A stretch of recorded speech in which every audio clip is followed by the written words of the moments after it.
하겠습니다.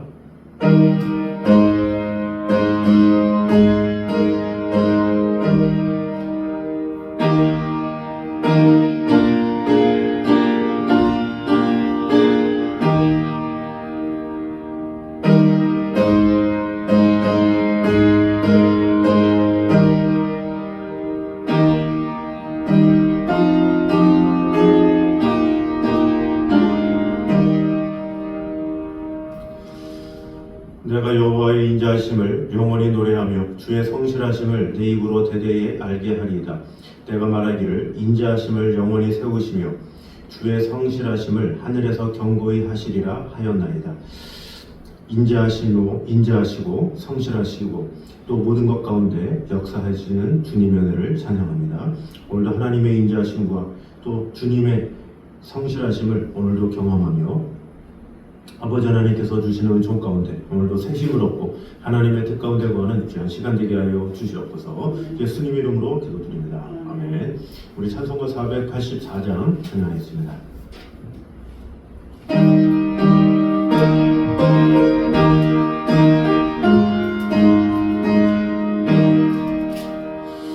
내 맘에 주여 소망 되소서. 주 없이 모든 일 어때요라.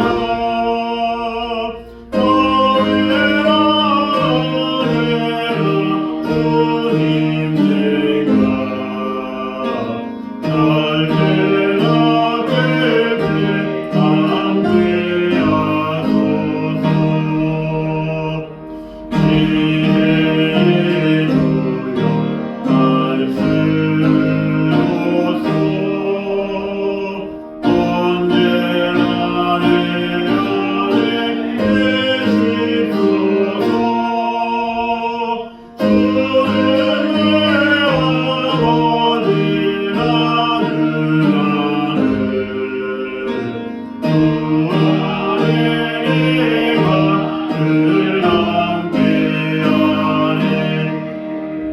제가 세상의 영광 난 보여도 언제나 주님은 나의 힘이요. 주님만 내 맘에 계시오니 영원한 주님 찬미하셔라. 영원한 주님 내 승리의 주. 하늘의 기쁨을 주옵소서. 어떠한 고난이 닥쳐와도 하늘의 주여 소망 되소서.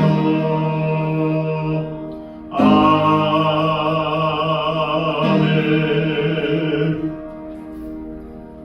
아멘. 우리 하나님 말씀 사무엘상 27장입니다.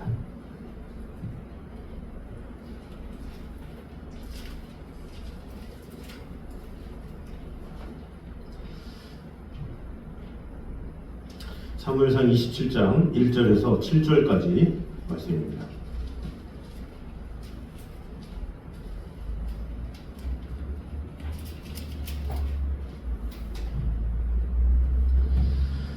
사무엘상 27장 1절에서 7절까지 말씀입니다. 교독하도록 하겠습니다. 다윗이 그 마음에 생각하기를 내가 후일에는 사울의 손에 붙잡히리니 블레셋 사람들의 땅으로 피하여 들어가는 것이 좋으리로다. 사울이 이스라엘 온 영토 내에서 다시 나를 찾다가 단념하리니 내가 그의 손에서 벗어나리라 하고.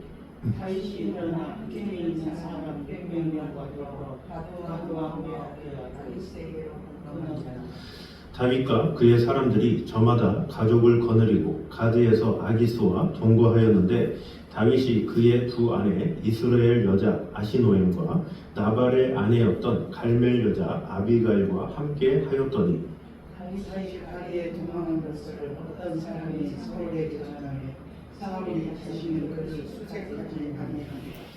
다윗이 아기스에게 이르되 바라건대 내가 당신께 은혜를 입었다면 지방 성읍 가운데 한 곳을 내게 주어 내게 살게 하소서. 당신의 종이 어찌 당신과 함께 왕도에 살리이까 하니 아기스가 그날에 10일날을 그에게 줬으므로 10일날이 오늘까지 다윗에게 줬습니다. 다 같이 읽겠습니다. 다윗이 블레셋 사람들의 지방에 산 날수는 1년 4개월이었더라. 아멘. 자, 오늘은 계속해서 다윗이 블레셋 땅으로 피한 그 과정 가운데 우리에게 주시는 기본을 보도록 하겠습니다. 먼저 하나님 절대 신앙을 잃어버린 성도는 위기를 맞이할 수밖에 없음을 볼 수가 있습니다. 다시 1절을 보면 다윗이 그 마음에 생각하기를 내가 후일에는 사울의 손에 붙잡히리니 블레셋 사람들의 땅으로 피하여 들어가는 것이 좋으리로다. 사울이 이스라엘 온 영토 내에서 다시 나를 찾다가 단념하리니 내가 그의 손에서 벗어나리라. 이렇게 말을 하고 있죠. 여기서 보듯이 다윗은 전혀 다윗답지 않은 생각을 하고 있습니다. 이것은 마치 한 나라의 지사가 독재자의 핍박을 피해서 외국으로 몸을 피하는, 다시 말해서 이 망명을 계획하는 것과 같다고 할 수 있습니다. 이런 정치적 망명은 과거에도 수없이 많이 일어났고 현재에도 이곳저곳에서 일어나고 있습니다. 실제로 오늘날에도 어떤 미국이든 영국이든 그 나라의 총리든 대통령이든 자신이 지지하지 않는 총리나 대통령이 세워지면 아예 그 나라를 떠나기도 하는 모습이 있죠. 더욱이 이제 다윗을 핍박하는 사울이 죽을 때를 다윗은 얼마 남겨두지 않았다 이렇게 알고 있었기 때문에 외국으로 가서 잠시만 견디면 희망찬 미래를 바라볼 수 있는 그러한 상황에 다윗은 서 있었습니다. 그러므로 이때 다윗이 블레셋으로 망명하려 한 것은 모든 면에서 합당한 계획인 것처럼 보일 수가 있었습니다. 그러나 사실 이 다윗의 블레셋 망명은 중대한 실책이라고 볼 수가 있습니다. 그 이유는 먼저 다윗이 일전에 선지자 갓으로부터 유다 땅에 거주하라 이런 명령을 받은 바가 있었습니다. 사무엘상 22장 5절에 기록되어 있습니다. 사무엘상 22장 5절을 제가 읽어보도록 하겠습니다. 선지자 갓이 다윗에게 이르되 너는 이 요새에 있지 말고 떠나 유다 땅으로 들어가라 이렇게 말을 하고 있죠. 유다 땅으로 들어가라. 그곳은 머물러라. 계속 그곳에 지내라. 어떤 고난과 어려움이 있더라도 그곳에 있어야 한다라는 명령이죠. 또한 블레셋 땅 자체가 하나님께서 미워하시는 각종 우상 숭배가 가득 찬 악한 땅이었습니다. 그래서 실제로 사무엘상 5장 1절에서 5절을 보면 실제로 그런 다곤 신상이나 그런 여러 가지 악한 신들로 인해서 이 법궤가 왔다 갔다 하면서 오히려 그로 인해서 재앙을 만나고 그런 장면들이 나오죠. 만약 다윗이 실제로 블레셋으로 망명하게 된다면 그것은 하나님께서 약속하신 이스라엘 왕의 지위를 스스로 위태롭게 하는 행동일 뿐 아니라 자신과 함께한 사람들을 블레셋인들의 우상 숭배를 비롯한 각종 악한 습관으로 내모는 격이 된 거죠.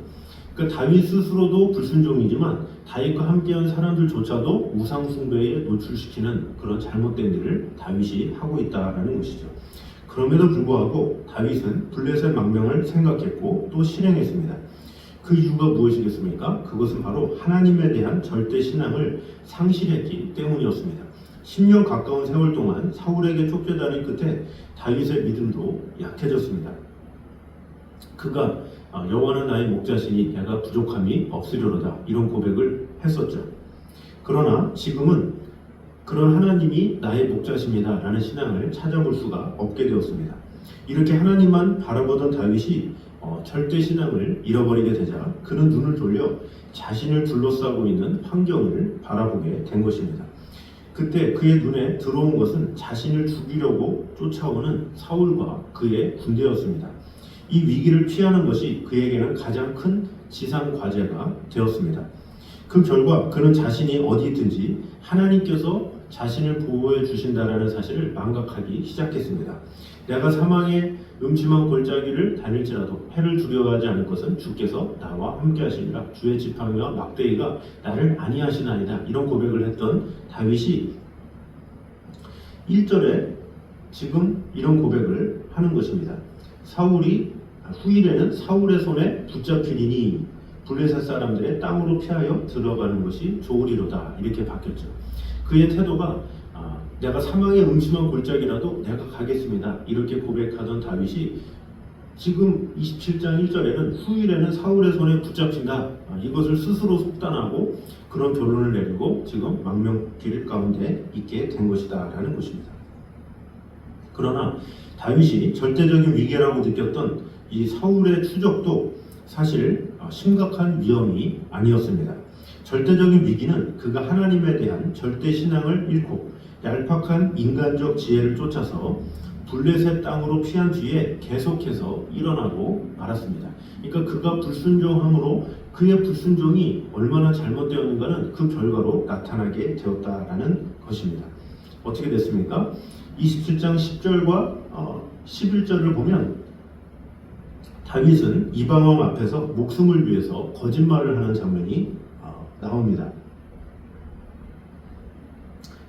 27장 10절과 11절에 보면 아기스가 이르되 너희가 오늘은 누구를 침노하겠느냐 하였느냐 하니 다윗이 이르되 유다 네겝과 여라무엘 사람의 네겝과 겐 사람의 네겝이니이다 하였더라. 다윗이 그 남녀를 살려서 가드로 데려가지 아니한 것은 그의 생각에 그들이 우리에게 대하여 이르기를 다윗이 행한 일이 이러하니라 하여 블레셋 사람들의 지방에 거주하는 동안에 이같이 행하는 습관이 있었다 할까 두려워함이었더라. 이렇게 나오죠. 그러니까 이것은 목숨을 내어놓는 그런 상황이기 때문에 지금 이방왕 앞에서도 거짓말하는 장면이 나오는 것입니다. 그리고 28장 1절에 보면 이렇게 나와 있습니다. 그때의 블레셋 사람들이 이스라엘과 싸우려고 군대를 모집한지라. 아기스가 다윗에게 이르되 너는 밝히 알라. 너와 내 사람들이 나와 함께 나가서 군대에 참가할 것이니라. 이렇게 나와 있죠. 이것은 무엇입니까? 자신에게 주신 백성인 하나님께서 허락하신 이스라엘 같은 동족과 싸우게 된 것이죠. 그리고 2절에 보면 다윗이 아기스에게 이르되 그러면 당신의 종이 행할 바를 아시리이다 하니 아기스가 다윗에게 이르되 그러면 내가 너를 영원히 내 머리 지키는 자를 삼으리라 하니라. 이렇게 말을 하고 있죠. 블레셋 왕이 종이 되어서 평생 그와 함께하는 그것을 아기스 왕은 내가 너를 평생 나의 종으로 삼을게 이런 거죠. 근데 다윗의 입장에서는 얼마나 치욕입니까? 앞으로 이스라엘의 왕이 될 자가 다른 나라의 왕의 신하로 평생 남는다는 것인데 얼마나 큰 치욕입니까? 그리고 그 뒤에 어떻게 됩니까? 그가 블레셋 가운데 얻은 거주지인 시글락 이곳이 아말렉인들에게 습격을 당해서 다윗이 분노한 백성들에게 돌에 맞아 죽을 뻔한 일이 사무엘상 30장 1절에서 나와 있습니다. 이 모든 위기의 근본적인 원인이 무엇입니까? 그것은 바로 하나님의 말씀대로 하나님의 뜻대로 행한 것이 아니라 바로 자신의 감정에 따라 자신의 느낌에 따라 자신이 뭔가 결단을 내리고 한 잘못 때문에 일어난 것이죠. 하나님에 대한 절대의 신앙을 상실하고 현실만 바라보고 블레셋으로 들어간 데 있어서 그는 고난을 당할 수밖에 없었습니다. 잠언 18장 10절에 보면 여호와의 이름은 견고한 망대라 의인은 그리로 달려가서 안전함을 얻느니라 이런 말씀이 있죠. 그러나 다윗은 하나님께 가지 아니하고 하나님의 뜻을 구하지 아니하고 자신의 생각대로 하게 되므로 말씀을 읽고 살게 되므로 수많은 어려움과 고난 가운데 살 수밖에 없었습니다. 그러므로 우리 성도들에게 있어서도 절대의 위기는 여호와 하나님에 대한 절대 신앙을 상실하면서 비롯된 것임을 우리는 알아야 합니다. 그래서 시편 119편 109절에도 나의 생명이 항상 위경에 있사오나 주의 법은 잊지 아니하나이다. 이런 고백처럼 우리의 신앙이 어떠한 일이 있다 할지라도 하나님의 말씀을 떠나지 아니하고 오직 하나님의 뜻에 마음을 다하기에 힘쓰는 저 여러분 되시기를 주님의 이름으로 축원합니다. 두 번째는 지도자의 그릇된 판단은 그를 따르는 자들을 큰 고통에 빠지게 함을 보여주고 있습니다. 2절을 보겠습니다. 2절을 보면 다윗이 일어나 함께 있는 사람 600명과 더불어 가드왕 마옥의 아들 아기스에게로 건너가니라 이렇게 말하고 있습니다. 여기서 함께 있는 사람 600명은 다윗과 함께 있던 사람 전체가 600명이 아니라 싸움에 나갈 만한, 전쟁에 나갈 만한 남자가 600명이다라는 말입니다. 그러면 여자와 아이까지 다 하면 한 2000명 정도 되는 많은 인원이라고 볼 수가 있습니다. 이들이 다윗을 따르고 있었고 다윗은 이들과 함께 블레셋 땅 가드로 들어간 것이죠. 이 많은 사람들이 블레셋으로 들어갈 때 그 결정권은 누구에게 있겠습니까? 바로 한 사람 다윗에게만 있었습니다. 그러므로 다윗 한 사람의 판단과 결정은 이 공동체에 속한 수많은 사람들의 운명을 결정하게 되었습니다. 다윗은 자기 홀로 심사숙고한 끝에 그 많은 무리와 함께 블레셋으로 들어가기로 결정합니다. 하나님께 묻지도 않고 또 함께했던 사람들에게 묻지도 않고 다윗 스스로의 결정으로 인해서 이 수많은 2000여 명의 사람들을 다 끌고 시글락으로 갔다라는 것입니다. 그 결과가 바로 아까 언급했던 사무엘상 30장 1절에서 6절에서 나오는 것처럼 야멜렉인으로 인해서 시글락 습적 사건, 그런 처절한 사건이 이르게 되었습니다. 다윗 일행이 이 사건만 봐도 얼마나 큰 어려움을 겪었는가 그것을 알 수가 있습니다.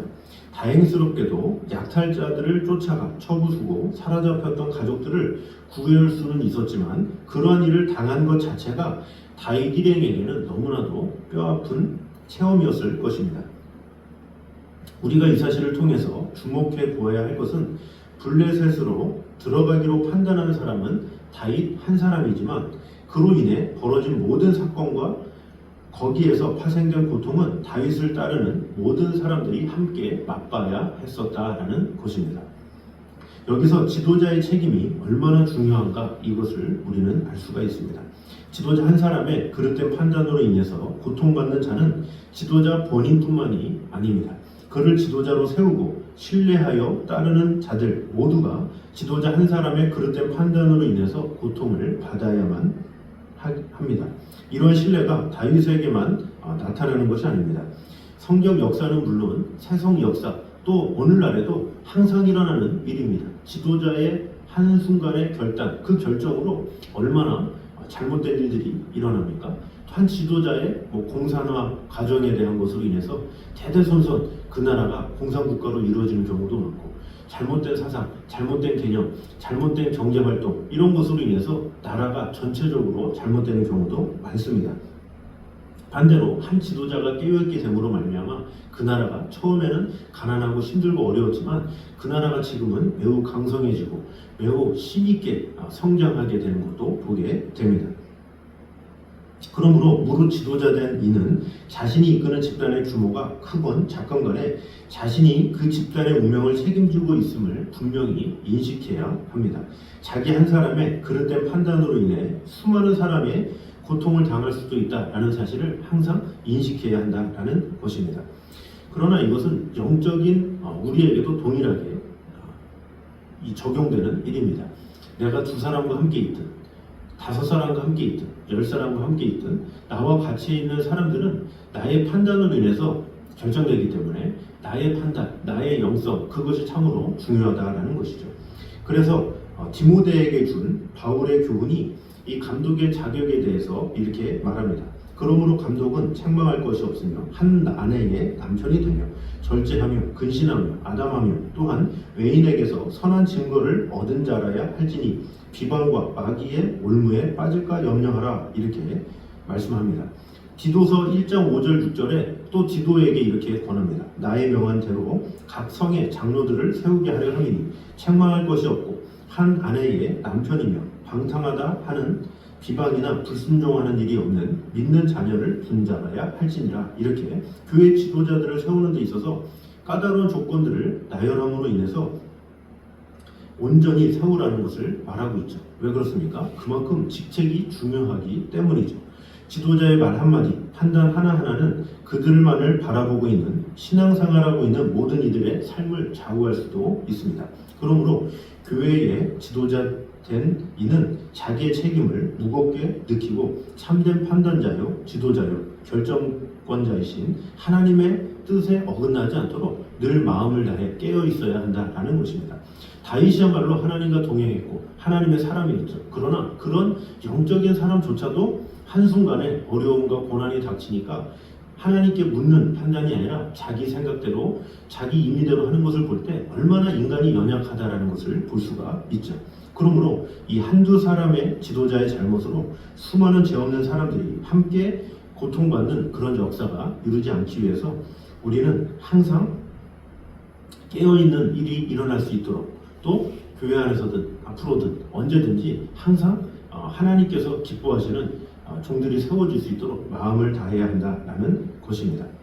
에스겔 34장 4절과 5절에 이렇게 말합니다. 너희가 그 연약한 자를 강하게 아니하며 병든 자를 고치지 아니하며 상한 자를 싸매어 주지 아니하며 쫓긴 자를 돌아오게 아니하며 잃어버린 자를 찾지 아니하고 다만 강포로 그것들을 다스렸도다. 목자가 없으므로 그것들이 흩어져서 모든 들짐승의 밥이 되었도다. 이렇게 말을 하고 있습니다.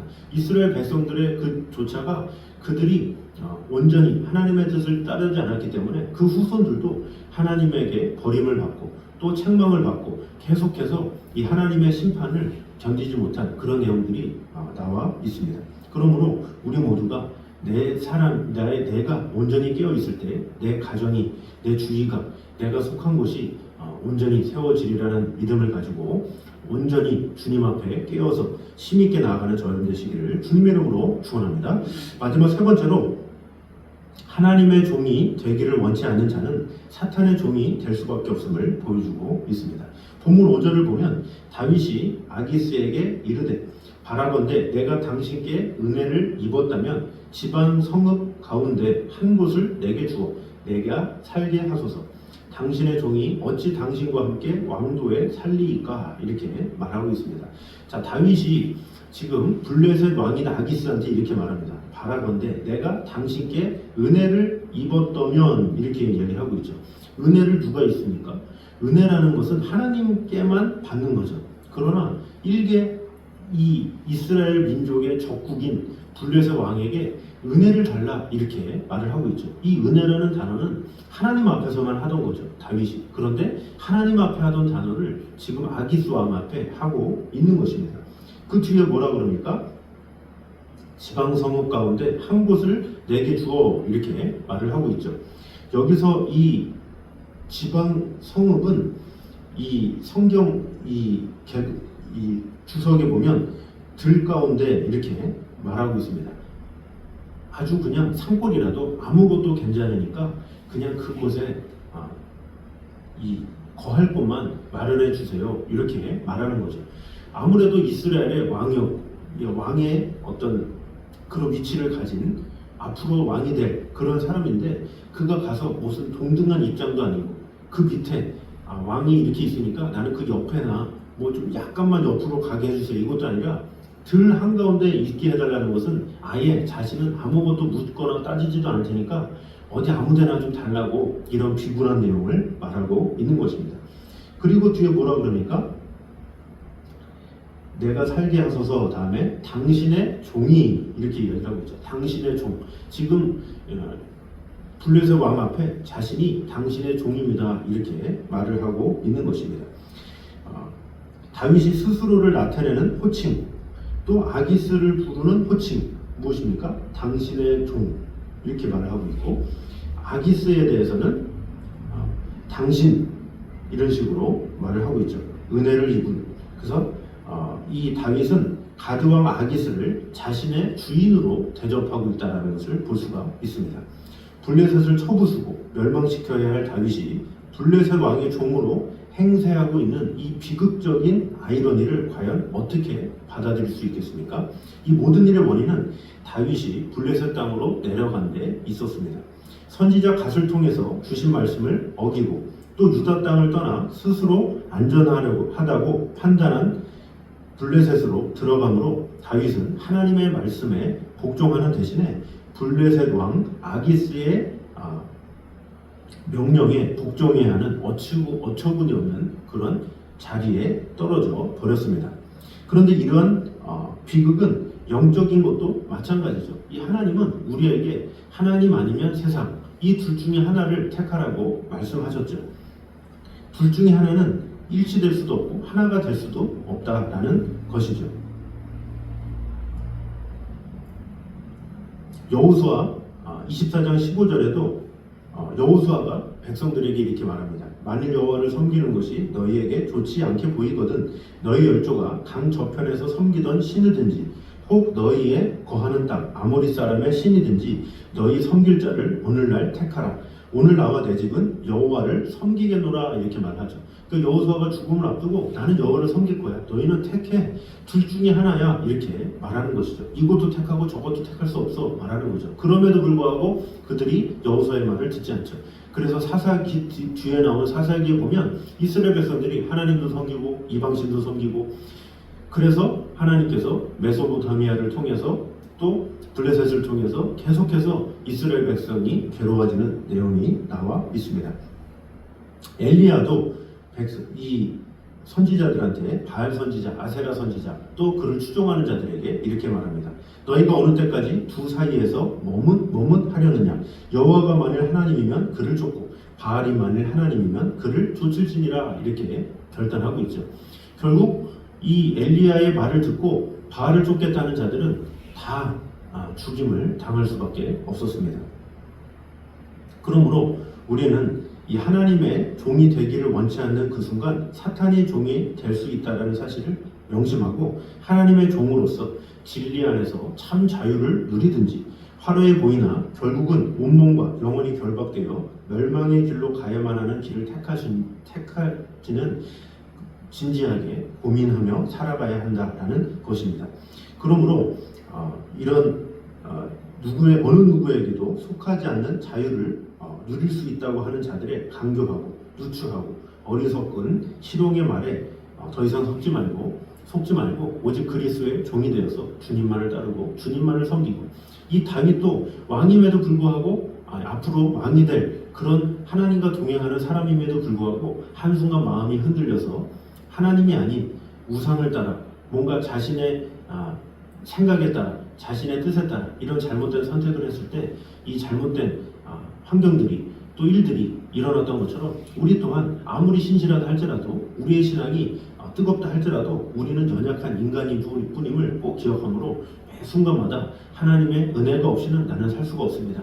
하나님의 사랑이 없으면 하나님의 국민이 없으면 나는 주님께 온전히 설 수가 없습니다. 이런 마음으로 오직 주님께만 향하고 주님께 내 마음이 온전히 드려지게 됨으로 말미암아 우리의 마음과 생각이 오직 주님께만 향하고 주님께 온전히 연락되게 힘쓰는 저희들 되시기를 주님의 이름으로 축원합니다. 기도하겠습니다.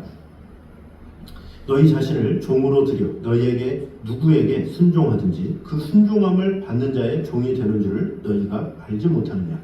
혹은 죄의 종으로 사망에 이르고 혹은 순종의 종으로 의에 이르느니라 말씀하고 있습니다. 우리가 늘 하나님의 말씀 안에 온전히 거하며 하나님의 뜻 안에 온전히 거하며 나아가는 성도들이 되게 하여 주시옵소서. 아버지 하나님께서 주실 그 은혜와 그 사랑이 우리 안에 가득 임하게 하여 주시옵소서. 오직 주 안에만 참 기쁨이 있고 주 안에 평안이 있음을 꼭 기억하며 살아가게 하여 주시옵소서. 주 안에 사랑이 있고 주 안에 소망이 있고 주 안에 영생이 있고 주 안에 천국이 있음을 꼭 기억하게 하여 주시옵소서. 그리할 때 우리가 세상에서 줄 수 없는 놀라운 은혜와 사랑이 우리 안에 가득 임하게 될 수 있도록 주님 함께 하여 주시옵소서. 또한 나의 결단이 나의 행동이 나의 하나하나의 어떠한 선택이 내 주위에 있는 사람들에게 영향을 줄 수 있다는 사실을 꼭 기억하므로 내 자신이 온전히 제대로 서서 하나님의 뜻 가운데 온전히 거하며 우리가 평생을 사는 날 동안에 실수하지 않도록 또한 하나님이 말씀하신 것에서 벗어나지 않도록 늘 깨어 기도하며 하나님의 뜻 가운데 거하며 나아가는 성도들이 되게 하여 주시옵소서. 예수님 이름으로 기도드립니다. 아멘. 우리 찬송가 431장 찬양하도록 하겠습니다.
생명 넘치네.